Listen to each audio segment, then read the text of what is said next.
What's up, everybody? Welcome back. Happy Skews Day to you. It is October 21st, 2025. We're recording this on Monday, October 20th at about 1:30 p.m. on the left coast. I'm Trey. That's Mark. We got a special guest coming up for you later if the tech gods, if they shine their favor on us anyway. We'll have a guest later. The whole internet's down today, apparently, because they all use the same company, so that's fun. I'm Trey. That's Mark. How's it going, Mark? Yeah, man, let's all put all of our eggs in one basket called Amazon Web Services. I lost track of the number of sites that are down, but it's not just the platform we use for this, but my day job we're down because of it. Venmo's struggling, a bunch of other fucking shit. The CIA and State Department are both on Amazon Web Services, so I wonder if they're able to work today. President Xi, make your move. Before we get to this, a couple of things. The government's been shut down for weeks. Thousands of federal workers are facing layoffs, not getting paychecks. 42 million people are going to lose food stamps at the beginning of November at a time when formula costs $400 a month. And Senator Jim Justice of West Virginia just threw his dog a birthday party. That is a nice dog. Look how fat and stupid it looks. Those are always been my favorite kind of dogs. The fatter, stupider looking ones. Look at that fucking thing. You don't think that's cute, Mark? Look at that. I know the world's dying around us all, but that idiot's happy. Got a fat bulldog in a party hat, begging for death because it can't breathe. But absolutely, they are affronts to God. Those creatures. Yeah. When asked about the optics of throwing a birthday party for a dog in the midst of a deadlocked and shut down Congress, Justice posited that this might be the best time. Quote, "This place needs to smile and be respectful of one another, and that's what baby dog's all about. So save us from ourselves, baby dog." Last thing, I've been laughing for like a week about this. Tell the people about your Jelly Roll discovery recently on Reddit. Yeah, well, I mean, okay, I was just on Reddit, and this, was put in front of my face while scrolling Reddit. I didn't seek this out, but apparently, Jelly Roll did sex tapes with his girl who had an OnlyFans, at least at the time. So, and those have resurfaced, or at least they resurfaced on Reddit the other day, where some guy posted, it made the top of Reddit, it said, "Oh God, help me, please! I just saw Jelly Roll's micro penis." That's what the post title said, and everybody was like, "The fuck you talking about?" So then people started posting pictures of Jelly Roll getting a blowjob wearing a Tennessee shirt and pictures of his actual. I've seen Jelly Roll's penis now, at least purportedly, so that's cool. Yeah, I didn't know, and I was like, that I still don't really know the exact context of that. So that happened before he was huge. And I mean, career-wise. That's the part I really want to talk about, because this goes back to my thing about how we live in an era where psyops are so cheap that everyone does them at scale, right? Mm-hmm. So I tried to figure out the origin of it, or what actually happened, and I cannot get to it. You know what happens if you Google Jelly Roll sex video? All the top results are a song he put out after this, where it has a music video for a song where he put sex in the title. An interview where he talks about, on YouTube, where he talks about how difficult sex is when you're as fat as he is. And a bunch of interviews with his wife, soft focus about giving up her OnlyFans for Jesus or something. So, he's been Google washed. Right. Google washed it. Yeah, that's that's pretty shrewd, I reckon, whoever came up with that. Well, that's the thing is I tried to we were just talking about Google washing, me, you, and Corey and Drew previously, because it came up having to do with Dubai chocolate. I was trying. Do you guys know the half of conspiracy theory about Dubai chocolate? And we'll get to that in a second. But it's just it sounds like conspiracy theorizing, but it's just basic SEO stuff. Yeah, right. No, it's like you get a consult. I'm sure it's part of high dollar level publicist and shit, probably, or whoever the member of a major star's team is. That they just bring strategies like that. Like you said, SEO. It's like, hey, just flood. We do this and put this out there and flood it with that. So whenever people type in this embarrassing thing, this pops up instead. Yeah. There were long-time rumors, after Solange beat up Jay-Z on the night on the elevator, that Beyonce had been in a long-term affair with her bodyguard. Coincidentally, soon after that, Beyonce put out a song called Bodyguard. Mm-hmm. Right? What do you get if you Google Beyonce Bodyguard? Same thing. Taylor Swift made a song called Jet after she was getting shit over taking a private jet for 15-minute trips to go to dinner and stuff. Right? The funniest one is delete Uber. Remember, travel back to 2017 when the Muslim ban happened and a bunch of New York City cab drivers struck and refused to go to JFK Airport. And Uber did the opposite. They did surge pricing, right? So then there was a delete Uber campaign. Uber rolled out a hashtag delete Uber advertising campaign about they were standing against racism. If you want to be racist, delete Uber. It's like, okay, fine. And then, but like the Dubai chocolate one, like this is closer to a conspiracy theory because there's no actual like concrete evidence of anything here. But like for years previously, before the chocolate bars came out, Dubai chocolate was a reference to the fact that a bunch of influencers are being flown private to the Middle East to hang out with the sheiks and Emiratis and shit. Yeah, hang out. Yeah, right. Yeah, quote unquote. By which you mean get turned into a human turlet, right? That was the right. That was the joke. Is that people making fun of them. The sheiks were pooping on their chest, right? Yes, right. So Dubai chocolate was a reference to that. Then all of a sudden, coincidentally, the Dubai chocolate becomes like pistachio inside a premium chocolate bar. Right. So I don't know, but it's also fucking. We live in the weirdest dystopia, man. It's just like nobody cares that Jelly Roll made a sex tape with his goddamn wife. Right. And is it even a micro penis, or is it the whole thing where you get sometimes big dudes that just look smaller because whatever. I don't know. Yeah, that's apparently a real thing. I mean, I've fat kid as a child. I've been up and down over the course of my life, but apparently when you get into the upper echelons of fatdom, it starts to eat into your your whole crotchal area there. Like there's only so much space there, for both wiener and also whatever you put behind it. So if you load up on fat there, it's going to expand outward, and it's like a fence post on a hill. If the hill grew up, the fence post will get shorter. Exactly. Actually, not sure that's how that works either. But either way, that's enough about Jelly Roll's dick. Let's continue with the show. But first, before we continue, I've got my announcements for you. So if you'd like to see me do stand-up comedy live and in person, please go to TreyCrowder.com and check out my upcoming tour dates. Next up is Milwaukee, Madison, Dallas, Largo in Los Angeles, Oklahoma City, Nashville with Corey and Drew at the end of the year, and then a bunch more in 2026 already, including Sacramento, Spartanburg, Wilmington, and more, all at TreyCrowder.com. If you'd like a palate cleanser from the world we live in, check out Good Skews, good people doing good things. That is producer Matt's audio exclusive, available only on the podcast feed for this here show. And speaking of this show, if you enjoy it and want to support this show and get some bonus eps, sign up on Patreon. Go to weeklyskews.com/more, or just go to Patreon and search for my name. Either way works. $5 a month gets you access to 2 full-length bonus episodes, including, as we're about to do this upcoming week, Q&As. We do those roughly quarterly where we answer your burning questions. So get some more Skews in your life. Consider signing up on Patreon. Sorry about that. All right. Now, as for the show tonight, a little bit later, I teased a guest again.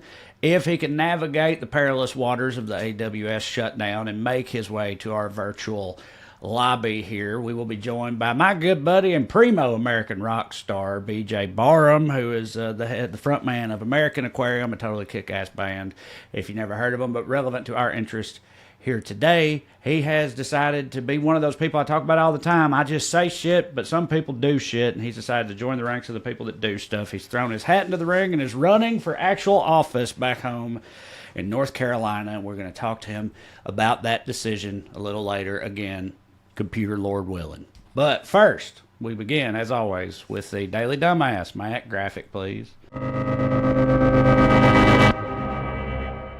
Tonight's DD, the president, for celebrating the No Kings protests by spoiling the end of Turd Gun Maverick. So that is an AI video reposted by the President of the United States that shows him flying a fighter jet while wearing a crown and dropping a payload of diarrhea on the people of Chicago. Yeah, at the No Kings protest. Yes, truly insane times we live in. He loves posting AI slop, and he loves also, shitting on, half of his constituents in this country or whatever, but combining the two here. Yeah, so you want to know how online these fucking morons are? The only face of a real person you can make out in that video was a 23-year-old liberal TikToker by the name of Harry Sisson. Oh, that's who that was? Yeah, okay. Yeah. Like, who cares? Why is the president attacking a TikToker? So everything about this seems to be designed to drive me fucking insane. So the New York Times, here's how they describe this. President Trump shared what appeared to be an AI-generated video. Who knows? We report Unisite. Maybe Trump did learn how to fly a fighter jet and drop diarrhea in Chicago. We have no way to check. Oh my god! The media also, the people that did cover it, a lot of people just skip covering this because what the fuck do you say about it? But like, they also refused to call it poop. Most of the coverage said it, quote, appeared to be brown liquid. Yeah, that's clearly poop, dog. Right. So they're Google washing for the president. I saw one person being like, somebody sent that to me and I thought it was a joke, and I was trying to figure out if the president really posted this, and I could not find out because the news media didn't describe it accurately. They Google washed for him. Right. Yeah, well, the media's been sane washing Trump since like day one, pretty much. It's so weird. Like, they just seem hell bent on like trying to pretend like we still live in the same, political reality that we used to, or whatever. And people operate under the same, principles and whatnot, or rules. Yeah, they took it's weird that, I guess it makes sense that AI slop has become the aesthetic of American fascism, but it's so bizarre to me how enthusiastically they've grabbed it. And it's just like, it's the evangelical movement. You can't get on Facebook without seeing a trailer for a story from the Bible where like somebody fights a monster or something. But like they just have dove in head first into this shit. Like the Senate Republicans made an AI video. Chuck Schumer had a quote that said the politics of the shutdown are getting better for the Democrats every day, and they made an AI video of Schumer saying it, where he does like this sinister, borderline Nazi propaganda, anti-Semitic cartoon smile while he said it. And they're like, we're not apologizing. It's like, this is how politics is going to work now. It's AI. It's like, okay, I guess. But like, Schumer, what are the rules of this stuff? He did say it, but he didn't say it like that. Right. They spent all weekend during the No Kings protest. I guess they said it was going to be an anti-America hate rally full of violence and Antifa. Instead of a bunch of old people showed up, and my mom went to a No Kings protest. Mm-hmm.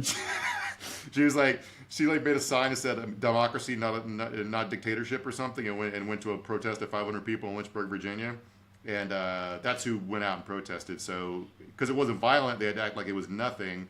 So they spent all weekend making AI slop. J.D. Vance posted this. His AI video is arguably better than Trump's, at least cinematic quality. If you want to throw this up, Matt.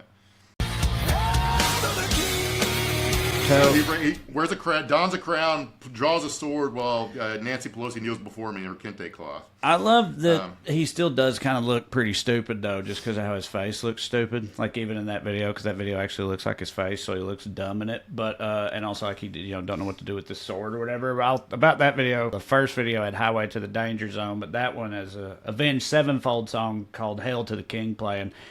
That song's kick-ass, and I love that song. That's also a bit of a, like, Rage Against the Machine situation where that whole song is, like, very anti-King. Like, and of course, they're just completely oblivious to that. It's another, Bruce Springsteen, Born in the USA. It says Hail to the King, which is kick-ass, so they just put it over a video of Trump being a king. But the point of that song is that kings don't hit. The last line before the chorus is literally, they're coming to take all your rights. And then he starts saying, Hail to the King. So that's another element of it. Good song, JD, who as a '90s kid who used to be pretty emo and wore even more eye mascara, he knows who Avenged Sevenfold is, mm-hmm. Right? So he's familiar with that. So they had a lot of fun with AI, like I said. Here's a White House tweet they posted over the weekend. If you got this, Matt, they posted this picture with the text, "We're built different. Have a good night, everyone." That's Trump and JD wearing crowns, where I guess JD is his queen. That's what I was about to say. How did they both have crowns on? How's that? Yeah, mm-hmm. I think you're right. Yes. And then the bottom two is it's Chuck Schumer, and I guess supposed to be Hakeem Jeffries, although the AI doesn't know what Hakeem Jeffries looks like, and they're wearing sombreros. So that's fucking cool. The Department of Transportation did this. Why the Department of Transportation is getting involved in this? But yeah, that's no kings, but Schumer and Jeffries in princess dresses, like in front of a Disney castle. So Trump told the Associated Press, they say they're referring to me as a king. I'm not a king. before he said early Friday before he departed for a $1 million per plate MAGA Incorporated fundraiser at his club. Yeah, I mean, they started tearing down part of the White House to build his $250 million ballroom today, and like, I don't like the optics of this shit are all awful, and I don't know why they think politics don't matter anymore. But fuck, it's so weird. So hanging over all this, but I told you they were expecting Antifa to show up and throw a bunch of black bloc kids throw bricks and shit. Right. That didn't happen, of course. But Trump's executive order labeling Antifa a terror group is called NSPM 7. They have started arresting people under this law. It's not a law; it's executive order. What happens is they nab people for allegedly being part of terror networks. They blast their name out to the press and then immediately release them because they have no case. But they reversed Google watched them. Right. For the rest of their lives, they're going to be labeled domestic terrorists, right? Let's talk about the case of a guy named Elias Cepeda. He's an English professor who was arrested in September while participating in a protest outside an ICE facility in Broadview, Illinois, and detained just for his speech. Let me read here from the Department of Homeland Security press release. A journalist and teacher at the University of Illinois, Elias Cepeda has suspected ties to domestic terrorist organization Antifa and has a history of glorifying violence against our brave law enforcement. The press release included a bunch of his social media posts, and the most inflammatory one was a link back in 2020 he tweeted to a documentary on YouTube about anti-fascist resistance in 1930s Germany.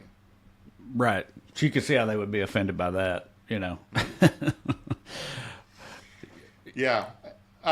Another one of his posts expressed support for arming teachers to protect students from ICE raids. They said that was glorifying violence, which maybe what? it is. But I thought they were the ones who wanted to arm teachers. I thought that was their whole thing for a while there. That was their solution to school shootings was to arm teachers.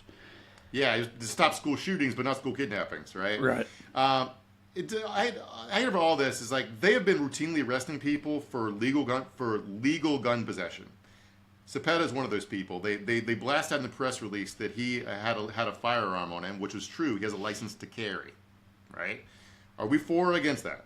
Right. Again, they love that shit. I mean, that's all. To be fair, they've kind of that element of their hypocrisy has been evident for a while. With some of the black guys that got shot by cops or whatever that had guns but were totally legal and there's nothing wrong with it or were defending their homes or whatever. But the NRA never gave a fuck or the right wing never gave a fuck, even though they spout that shit all the time. So, it's sort of par for the course for them.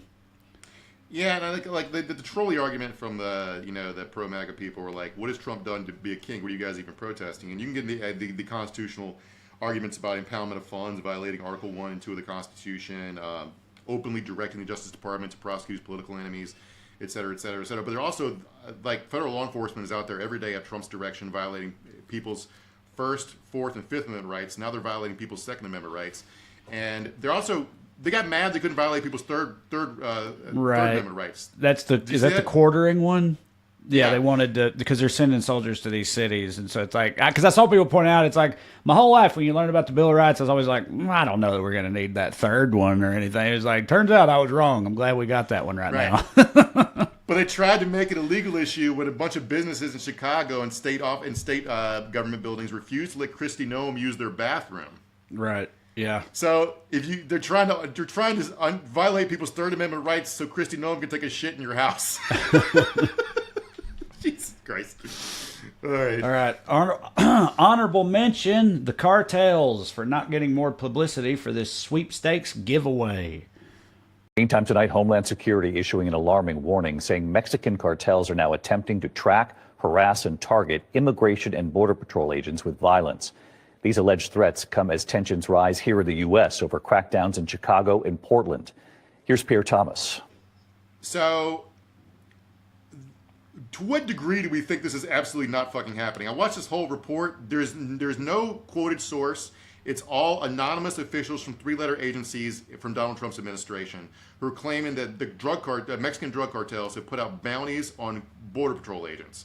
No pushback, no questioning. This is like the Iraq War invasion all over again, except more credulous and for stupider reasons. Like, for one reason, I don't think this is true, and I don't have access to whatever made-up intelligence they're going off here, but Why wouldn't, if you're putting out bounties, you publicize those? Mm-hmm. Why does the federal government have to uncover this shit on like secret wiretaps? Yeah. Well, I thought that they all had that like secret dark net thing that they log on to at certain black sites, like in movies, assassin movies. You log on there and they tell you what the bounty is and who you're gonna, assassinate. Yeah. You go to like an internet cafe and type into what's the movie that just came out where that's how it works? It's an assassin movie. I don't think it was the one. I don't think it was the David Fincher one with Fassbender in it. But I watched some assassin movie recently where that's how it works, Mark. So maybe you need to rethink that a little bit. But they're not talking about like hiring hitman. They're talking about putting out bounties to the public, right? They're talking about trying to like you, if you kill you're a member of like Tren de Aragua in Chicago and you kill a The Jackal, the TV show with Eddie Redmayne. Sorry. Anyway, go ahead. Yeah. I enjoyed the show. Yeah, I did too. I liked it too. Yeah, just I wasn't going to be able to continue until I thought of that. But anyway, all right. So, but like one reason I sincerely doubt this is happening at all is the Trump administration has been a godsend for Mexican drug dealers. They're rolling in cash like never before because Donald Trump is president. And to explain why, I'll let Donald Trump give you the first reason. Here's him on Fox News. The water drugs, I call them the water drugs, pretty much stopped. In fact, I think water fishing, I think almost anything we have to get into a boat right now in that area would not be doing too well. We have to stop the drugs from coming into our country. Yeah. We're blowing up boats in the Caribbean. Another way to put that is they're taking out all the Mexican cartel smuggling competition. And also like while they're taking up their competition in the Caribbean, the border's wide the fuck open because Border Patrol's in goddamn Chicago. Right. Here's some facts for you about cocaine prices and the cocaine trade in America right now. Cocaine use is up 154% in America since 2019. And this is quoting here from the Wall Street Journal, sorry. The Trump administration's war on fentanyl created an opening for El Señor Mencho to smuggle cocaine into the United States by the ton. Basically, the American government's been so focused on Sinaloa and El Chapo's kids and fentanyl that this guy named El Mencho, has now become the Jeff Bezos of cocaine. Cocaine prices have fallen by nearly half to around $60 to $75 a gram. What it was 5 years ago? No, absolutely not. But yeah, I thought that, I'm glad to see cocaine having a rebound, because I'd definitely gotten the impression that it was on the way out. But I thought it was related to fentanyl. It was like spiked with it and people would be dying and stuff, so it was falling off. Mm-hmm. But either way, yeah, I'm sure, it makes sense that all their policies would actually end up helping drug smugglers for the reasons Mexican cartels for the reasons you said, but also it's like they're focused on they're out here rounding up landscapers and janitors and DoorDash drivers and shit like that, you know what I mean? And these like actual like professional criminals who operate in these like billion-dollar operations and shit are, I'm sure laughing all the way to the bank while they chase TaskRabbit guys all around Chicago and shit like that. So where do you even get like so much? Like I can't believe ABC News ran that report. I'm still I feel like they're trying to give me a stroke or something. But like, how detached from reality do you have to be? How racist do you have to be to not understand what the drug cartels are actually up to think why would they do this out of a sense of racial solidarity with their Mexican brothers and sisters who are being deported? Right. Yeah. The people being deported, by the way, are also profit centers for them because they'll have to pay someone to smuggle them back into the United States. That's the drug cartels do that too. So yeah. Also, they generally try to avoid that type of heat, right? Obviously, the murder of the Kiki Kiki Camarena, Kiki Camarena, like that was like a turning point in the whole cartel situation that they were super pissed about because of it helping exacerbate the war on drugs and all that. So they don't like just go out of their way to do that sort of thing to begin with. But the administration is just hell bent on like selling this narrative that these guys, meaning Border Patrol and ICE agents, are just like, their lives are endangered all the time. They're just like these, working class heroes who are trying to do their job and they are scared for their lives all the time.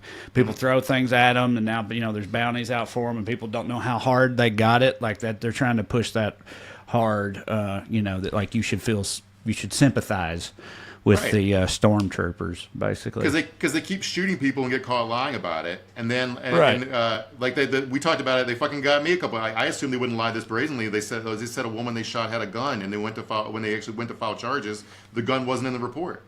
They just shot a woman while the fucking ICE agent said, "Do something, bitch," right before he shot her. That's on camera. But it's like all these people are engaging in pretending. Like ABC News, my guess is they're playing along to go along with the weird fever dream that's happening online with AI and the right wing fucking information sphere. Like just over the weekend, Department of Homeland Security, going along with this like bounty story, they posted a TikTok that's attributed to a kid named Florida named Jit. All right, I say a kid. I don't actually know how old he is, but he has braces. And what he does, he makes content where he sort of pretends to be a gangster and talks about whatever's in the news, like he's riding out with his boys to like do dirt or whatever. I'm not sure if it's the same video, but he made a very similar one. It appears very similar back in June or July when we were bombing Iran, where he basically told Iran to come after him if they wanted that smoke, right? They took that video and treated it like it was a sincere threat on Border Patrol's officers' lives. And Right.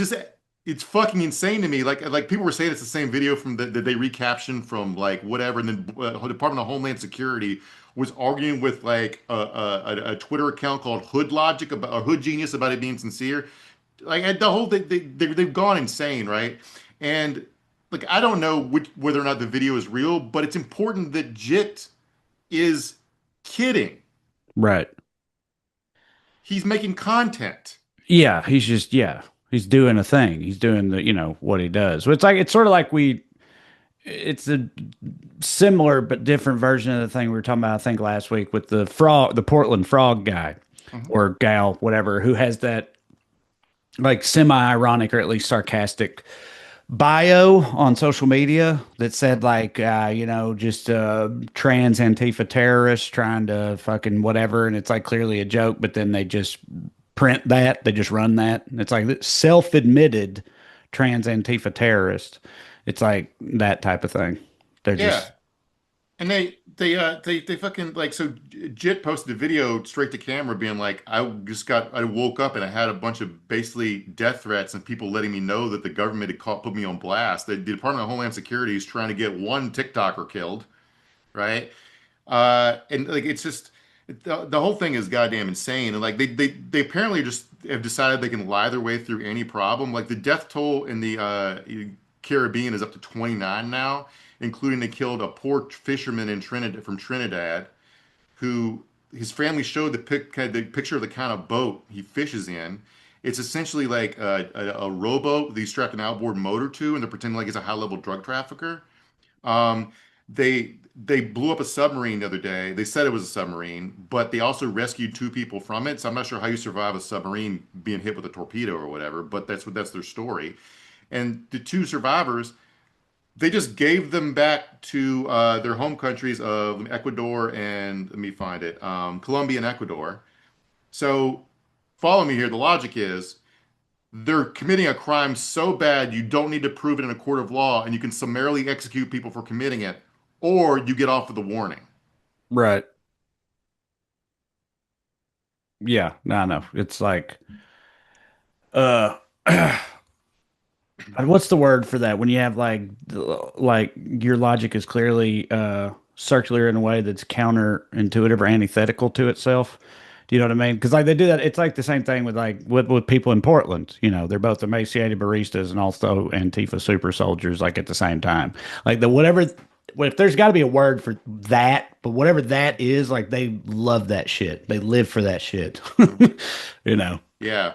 So they blew up another boat off in Colombian waters. The president of Colombia, Gustavo Petro, says, "quote This is a Google translative of a Spanish quote, so forgive me if if it's a little clumsy or not entirely accurate.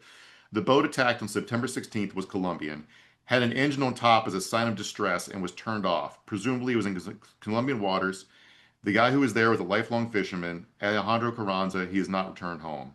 He's called for the Attorney General of Colombia to try to file international war crime charges, basically, or a lawsuit against the United States government.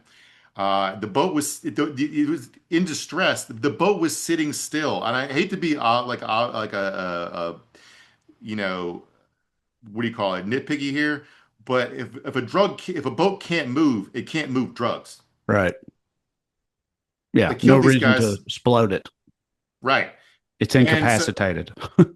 yeah, and Petro said openly said, accused the United States government of of the case I made a month or two ago, that the Trump administration just wants Venezuela and Guyana's oil. And in response to this, Trump says he's cutting off quote aid to Colombia. I'm putting quote marks around aid because that's money we give them to be our frontline soldiers on the war on drugs. They're the pawns. They're the fucking guys getting shot in their home communities for our war. And we're taking away their aid like we're punishing them. And again, the point of this is to stop the drug trade? Right. What the fuck? And and like what we're itching up to here is like, so I think everyone knew or suspected that like a lot of our targeting of like in overseas wars was bullshit and made up. We were killing a lot of innocent people in like Afghanistan, Pakistan, Iraq, whatever. But they didn't have trustworthy governments for us to get reliable narratives from. They didn't have stable governments, and there's a huge language barrier there with most Americans. This war they're going to try to fight is right over yonder. Mm-hmm. Right.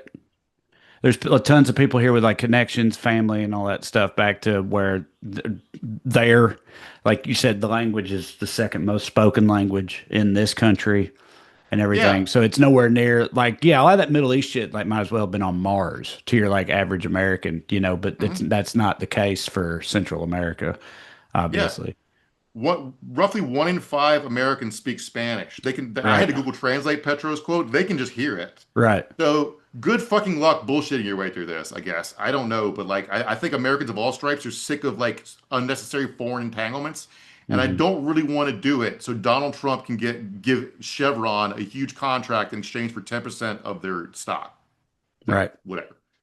You know what? You know what else? A lot of regular Americans are sick and tired of, Mark. What's Fucking that? corrupt local bureaucrats and fucking bloodthirsty developers ruining their communities. And that leads right into our guest today. We got an interview coming for you with renowned rock god and frontman for American Aquarium and my buddy BJ Barham from Wendell, North Carolina, where he has decided to throw his hat in the ring and run for office, step up and actually do something and push back for once. My man, what's up, buddy? How you doing? Thanks for What's being up, dude? here. Thanks for having me, man. Thanks for always jumping on the horn. Yeah, I was very pleased, but I'm not entirely surprised to hear the news that you're throwing your hat in the ring over there back home. You've always struck me as a, fucking put your money where your mouth is type of feller. But yeah, you're actually doing it, running for office, huh? Yeah, I didn't have that on the bingo card this year. Sure. I'm putting out 3 records in the next 10 months and touring my ass off. I didn't really have running for public office in the cards, but I think I'm the only one that's surprised by me running for office. All my friends are like, "Yeah, we saw this coming, I, like yep, mile away." that's what I just said. Like I said, I wasn't entirely surprised either, but it is cool. What happened? You just get too fed up with bullshit? Is that what I got happened? fed up. I got fed up with bullshit. I got fed Yeah. up with, status quo shit. Like, it's small town chicanery and, back scratching and, nepotism and, the same kind of families and businesses running this town for the last 20 years. And when you show up to speak out, it's gotten to the point now they're so comfortable in the fact that they're these, it's a small amount of power makes these guys' heads pretty big. Mhm. And Right. when I made concerns, they kind of laughed it off and said, "There's nothing you can do about this." And then we found out that the developer was first cousins with one of the commissioners, Hmm. and so they jokingly looked at me and said, "What are you going to do? Run for office?" And the worst thing, That was it. the worst thing you can ever do for me is Right. tell me that, No, I know exactly what you meant. From that, you're yeah. like, all right, motherfucker. You know what? Yeah, yeah. And Turns then, out it only costs $25 to throw your hat into the ring for a municipal election. So um, I'm in the middle of. We got 2 weeks.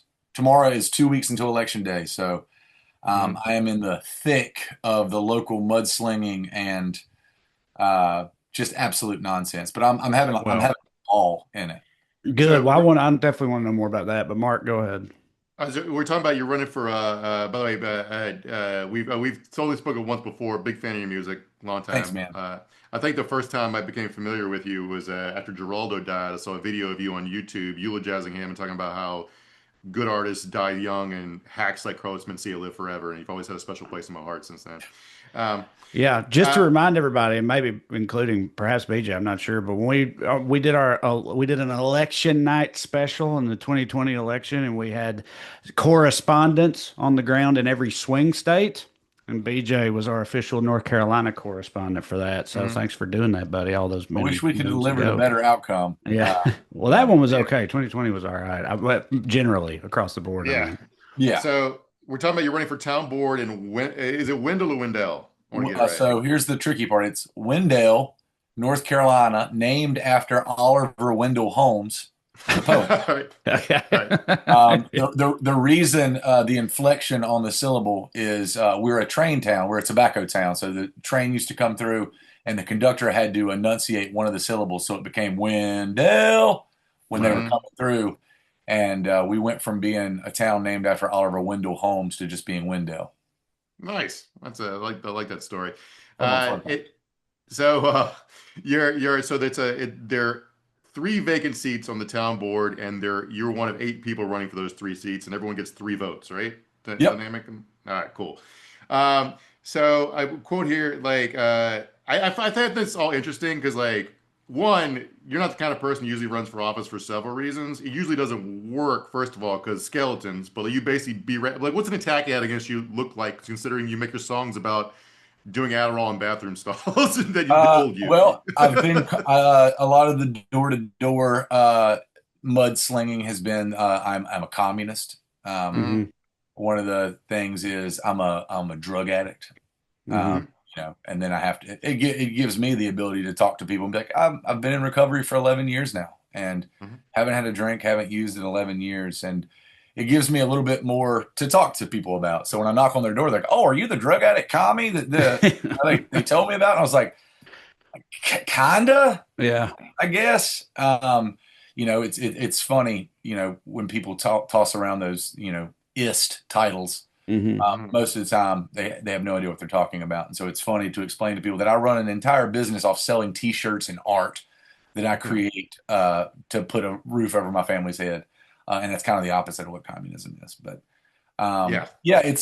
luckily, I've spent the last 11 years of my life, kind of being a story of like turning around when you're heading down the wrong path and finding happiness and finding sobriety and finding a family and finding your calling and building a successful business, through just sheer work ethic. And so it's been nice. If I'd have ran 15 years ago, it'd have been like, that dude is a problem. Right. But luckily I'm kind of in this like transformative phase of my life where, I've put my money where my mouth is for the last 20 years, and it's kind of earned me a reputation with being a straight shooter, with being relatively transparent. And those are 2 very good things when it comes to being a local politician, is not bullshitting people and backing up when you say something. It is funny to shit on somebody for like being a recovering. I know recovering is the right word, right? But like addict, because the whole point of like quitting is like, yeah, 15 years ago I wouldn't have voted for me either. That's the point. Yeah, it's funny because like a lot of people have to run off of their previous what they've delivered. We have one incumbent running, and he has to run off of what he's done for the last 4 years, which is just rubber stamp development. And so it's fun when they have to run off of the sheer merit of the last 4 years. And so a lot of times, one of the other big things that's getting tossed around is inexperience, and I get that. I've never held a public office before, but neither is anybody else running for this. Well, I was about to say, isn't this like a good place to start with that? I would think, like, at the level that at the office you're running for, I would think that that's like typical. I mean, you just said it's true for everybody, right? It's Yeah, like if I was running to be a state senator, I might not run off the fact that I'm inexperienced. Yeah. When it comes to local politics, especially municipal politics, I would much rather it be in the hands of a dad a local business owner, Mm-hmm. a mom, somebody who doesn't have political aspirations, somebody that isn't bought by developer, realtor money. I would much rather one of me be making the decisions instead of somebody who has aspirations of this just being a stepping stone. Right. Well, I mean, that's one thing I know a lot of people say that are, really into politics and what's going on there. And friends that I have, like Mark, but also my buddy Travis Irvine, a bunch of people, big advocates for, getting involved at the local level. It comes up a lot. And I'm just so saying, that you're doing that for a lot of, the reasons you just gave is, inspiring and everything, but I bet there's a lot of people in our audience that also have thought about it before and whatever. So I'm wondering about the like nuts and bolts of it. You talk about the door-to-door mudslinging and stuff at the office like that you're running for, and it's you and 8 people running for 3 spots and all that. Are you doing like town halls with these people? Are you doing like postings in the newspaper? You said you're door knocking and stuff, or is the shit talking all like, overlapping each other in the ether, or like what's the actual form of running It's a campaign like that against these other people? Like, Man, it's really, it's small level. Like to put this in perspective, 4 years ago when the election happened, the top vote getter got 670 votes. mm-hmm, So to put that in perspective, like we're not talking about like an untangible number, right, like hundreds of thousands of people. We're talking about less than 1,000. We've already knocked on more doors than that than it would right, take to win an election. A campaign is relatively easy. If you're not backed by big money, the average campaign raises between $750 and $2,000 in North Carolina. It's yard signs, it's a couple Facebook ads, it's printing up flyers and realistically going door to door, knocking, meeting your neighbor, asking what their concerns are, and if their concerns are the same as yours, give them the old fashioned pitch. When I walk up to a house and I see somebody that like I don't agree with yard sign out front, it might not benefit me to knock on those doors. They seem to already have their mind up if there's a sign out front. So I highly encourage. I was always put off because I was like, man, I don't have the time, I don't have the resources. right.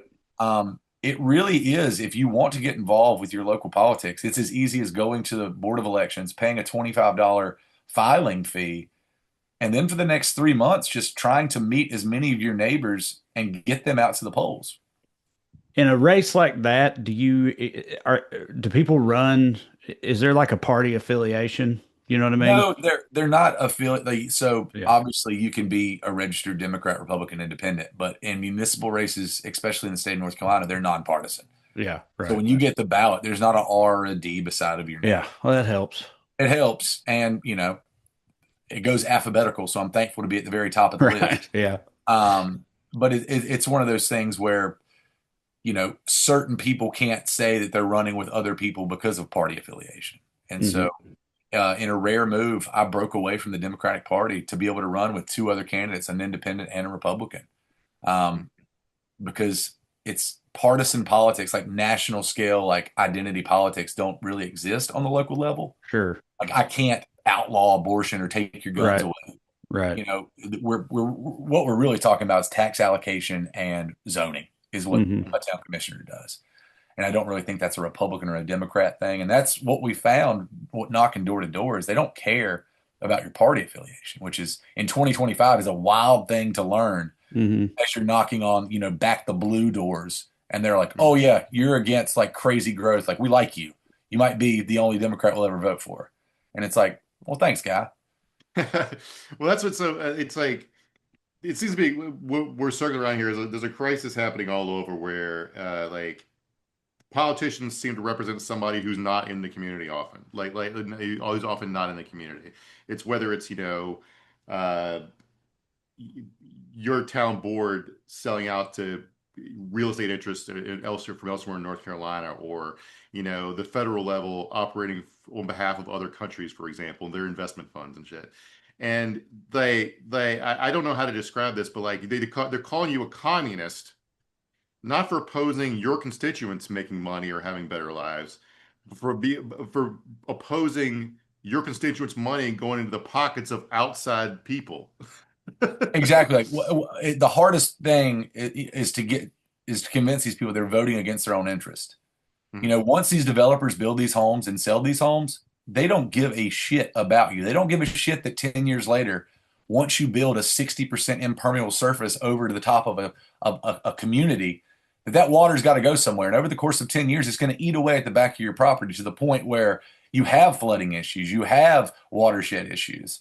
And all it takes is, and we're seeing it a lot more these days, all it takes is a 10 to 20 year flood and it's wiping your home out. And that's not anything we had to deal with over the last 50 years. But now it's becoming a very, very real thing because we're building so much that the water doesn't have anywhere to go. It's crazy to me that, I don't mind being called a communist. I don't mind being, the name calling. We've only got 2 more weeks of it, and then it will miraculously disappear until 4 years from now. But it's been really neat to kind of go door to door and meet your neighbors and for them to learn that you're not the boogeyman and you learn that they're not the boogeyman, and that on a local political scale, really and truly, how do you think this town should grow? And that's what we're aligning on. We're not aligning red team, blue team. It's, do you like Wendell or do you think it needs to be Raleigh? And the overwhelming majority of people think that it should remain kind of this quaint little idyllic town 15 miles from Raleigh. So I do think like you got, as far as a local politician, you have a really interesting, I'm not, 2 bits of political advice. A free concert would probably get you more than 600 votes or whatever you need to win. Right? I almost said the same thing earlier. I was like, you probably get enough people at one show just to sway that thing. Yeah, it's a get out the vote rock show where we set up a voting machine beside the stage. Could be neat. I'm in a rare position. I think most candidates don't, have. We had a town forum. They wouldn't let us debate each other, which I wish they'd let us debate. But we had a forum where, we got to introduce ourselves for 2 minutes, and then we answered 2 1-minute questions, and we got to rebuke 4 questions with a 30-second response. So very quick to the point, kind of big ideas. You couldn't really go into detail. And it was, I was the only one that had ever touched a microphone. And so there's obvious benefits of talking in front of massive groups of strangers every night for the last 20 years that kind of lends itself to being a charismatic person, being someone that can go out into a room of strangers and shake hands and talk about really hard stuff to talk about. Also, the infrastructure, I have a built-in fan base. I have a built-in group of people that when I put a T-shirt on sale, it finances a campaign. Right. There's a lot of people that don't have that. There's a lot of people that have to turn to business packs and builder packs and realtor packs. I'm lucky. I can just be like, hey guys, I got a T-shirt for sale. And then all of a sudden I have a pretty hefty campaign. War chest. A war, as they call it. You want to know something funny? There's a couple. So I was told when I put my name in the hat that the average North Carolina municipal election costs between $750 and about $1,500 to run. A couple yard signs, couple mailers, whatever. There's one candidate that's already 35 days in had already raised $30,000, and another candidate who had $27,000. And when asked where that money came from, it's like, oh, we just have a lot of friends from like outside of. Because like less than 5% of that money came from Wendell. Are those candidates the pro-business, pro-growth? They are very pro-business, pro-growth. One of them moved here 6 months ago. Right. He moved here 6 months ago, registered to vote 5 months ago, and then threw his name in the hat after 3 months of living here. He was like a hand-picked candidate by one of the guys who's getting out of local politics and kind of went to Raleigh. He's an attorney for the North Carolina General Assembly. He's a Republican. And he moved here and literally is just like, nobody knows who this guy is, but he's got $27,000. I can picture exactly who this guy is. He wore a bow tie to 3rd grade with a briefcase. He ran for class president in 4th grade, lost by 1 million votes because no one liked him, but somehow can still get elected to public office statewide because that's how shit works. Man, he's got a war chest. His signs are everywhere. You can't do a Google search in this town without him showing up as like a sponsored ad in the middle of like a recipe when people are cooking dinner. But he won't talk to anybody. He won't go out Like his campaign manager won't let him answer anything on Facebook. It's like make an appointment to talk to him if you want to ask him a question. I was like, this isn't like a state rep position, homie. Like this is a local election. You got to get out there and talk to people face to face. And so I'm hoping that we have a couple opportunities to actually talk face to face, and really have a healthy discourse in front of other people. So my first bit of political advice was a free concert. My second one is like I feel like the most pressing issue every politician has to support is a huge like every town needs a huge AI data center that gives everyone cancer and gives two people jobs, right? Sick. uh, yeah, there's it's funny because like that's what people talk about around here. We have a giant like a commerce center coming. I don't think it's going to be a data center. I think it's more of a massive business center, which will be great because that, when you bring in those giant business complexes, it really does take a lot of the tax burden off of, Joe Plumber out there.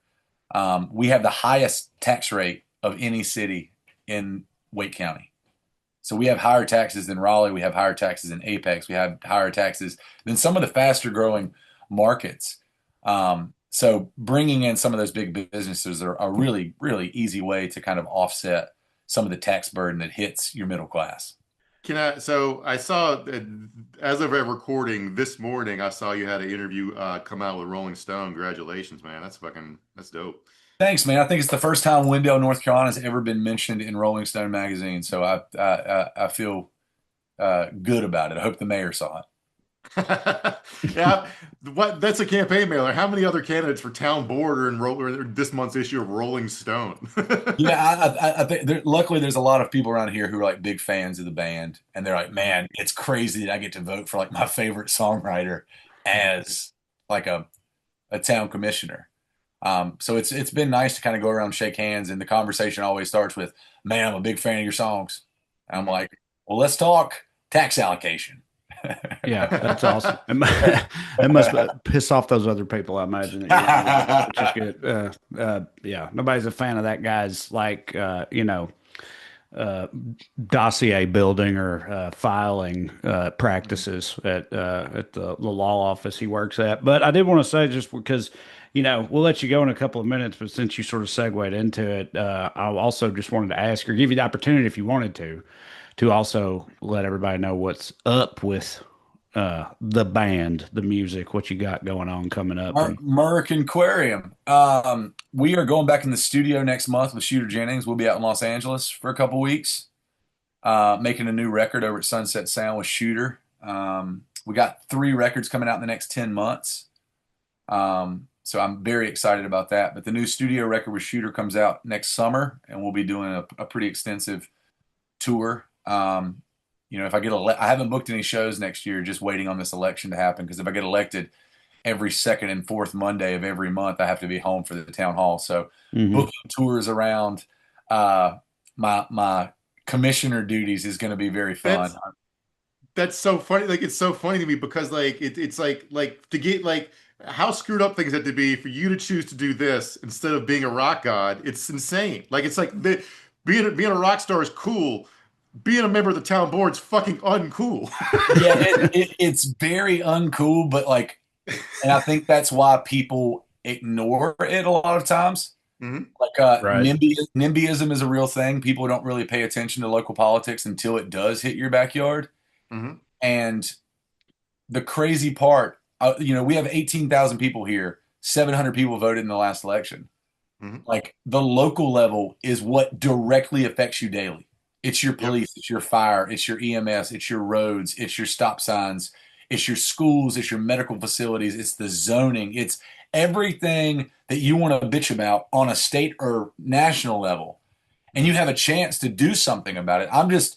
If nothing else, win or lose, I hope I bring a little bit of attention to how important these elections are. These municipal elections are massive for what everybody goes through on a day-to-day basis. Like Right. the big politics that everybody shows up for every 4 years and puts the signs out and flies the flags for, that really doesn't touch you.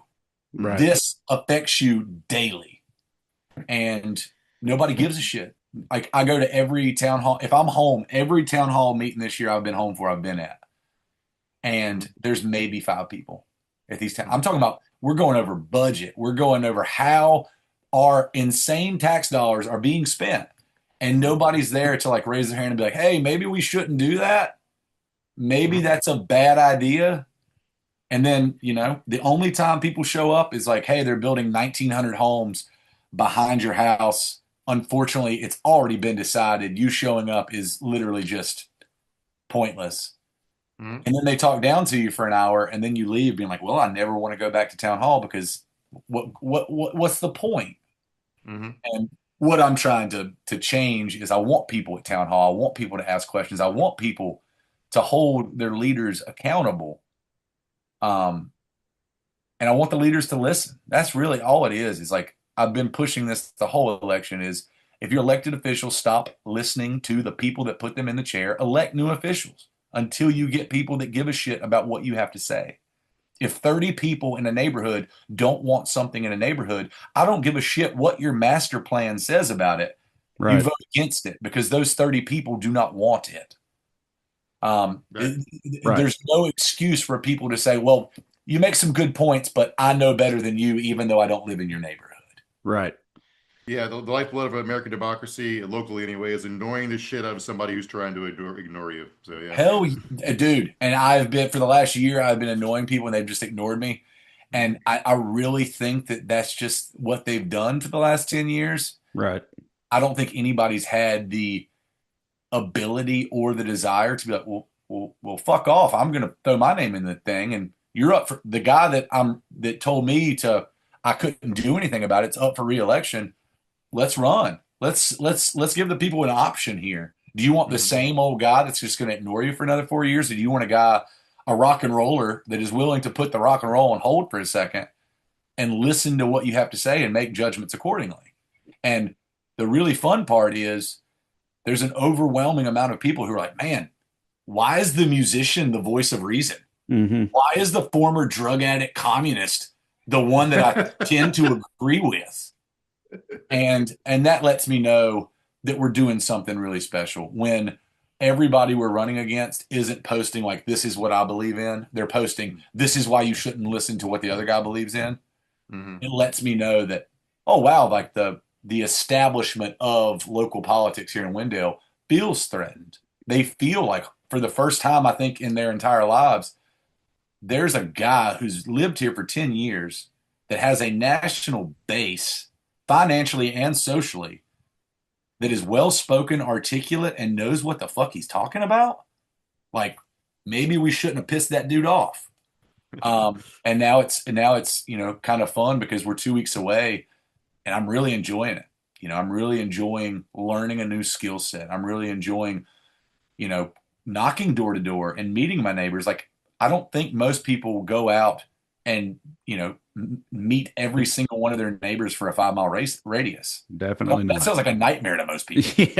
Yeah. And it's been really fun, like getting to know people and finding out where the guy that works on your car lives, you know, and be like, holy shit, like you literally live a block from me. How did I not know that? Like, tell me what you're pissed off about. And just being kind of an ear and finding out that most people are pissed off about the same stuff. Right. Well, amen, brother. But I wish you luck in your glorious drug-addled communist revolution in Wendell, North yes, Carolina. me too. No, Thank you, comrade. Thank you, comrade. Doing the Lord's work down there, brother. Always been one of the coolest motherfuckers I know, and this included. However uncool the position itself may seem. So, if very y'all uncool position, but I think at the end of the day, especially if we can get in there and actually make some real change, that'll be a really cool thing. Right. Well, thanks, buddy. Thanks for joining us. Always a pleasure. Wish you the best. If anybody out there, you skewers listening, are in Wendell, vote for BJ, please, in 2 weeks on election day. All right. That's it for this episode. Thank you all for watching. I appreciate it. Reminder, go to TreyCrowder.com and come see me on the road. I'm not taking time off to affect change in my community. I'll be out there. so TreyCrowder.com for all those tour dates, and consider signing up on Patreon, weeklyskews.com/more, or go on Patreon and search for my name.